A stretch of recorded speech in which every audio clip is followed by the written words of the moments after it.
17 বছরের মজলুম এখন জালিম হয়ে উঠছে। যেই শহীদের রক্তের উপরে আপনারা দাঁড়িয়ে আজকে সরকার গঠন করেছেন, তারা তো আপনাদের কথা বলে না। তারা সংস্কারের কথা বলে, তারা সংবিধান সংস্কারের কথা বলে, পুলিশ কমিশন গঠনের কথা বলে, তারা গুম কমিশন গঠনের কথা বলে। এইখানে তারা তো আপনারা নিজেদেরকে এমন একটা জায়গায় নিয়ে গেছেন যে আপনাদের পক্ষে কোনো নির্যাতিত মানুষ নেই। কারণ কি? কারণ মজলুমরা মজলুমের পক্ষেই থাকে, জালিমের পক্ষে থাকেন। আপনারা তো আবার জালিম হয়ে উঠেছেন। মেবি আপনারা জালিম ছিলেন, নিজেদের জালিম মনোভাবটা আপনারা অন্তরে দমিত রাখছিলেন।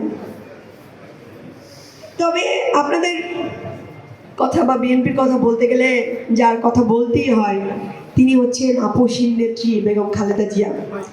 জীবনের শেষ রক্তবিন্দু পর্যন্ত দেশের জন্য লড়াই করছেন।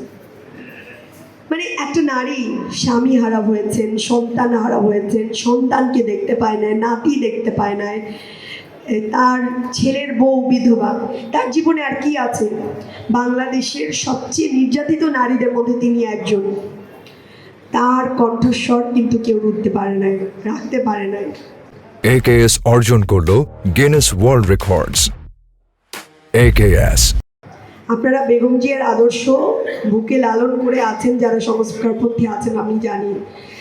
আলিফ যখন চোখ হারিয়ে কাঁদে আপনাদের বিবেক তখন নাড়া দেয় আমি জানি।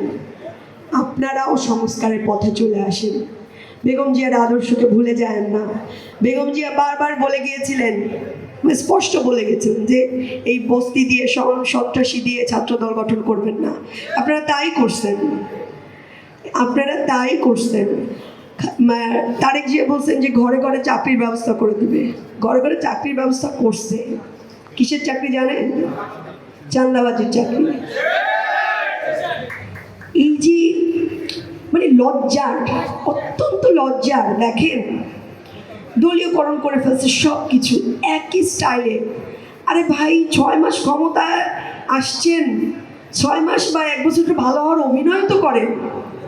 মানে আপনাদের মধ্যে এত লোভ, এত আকাঙ্ক্ষা যে আপনার দল 6 মাস ভালো হওয়ার অভিনয় করতে পারেন না। আর ওই যে কথা তো, ওই যে 17 বছরের মজলুম এখন জালিম হয়ে উঠছে।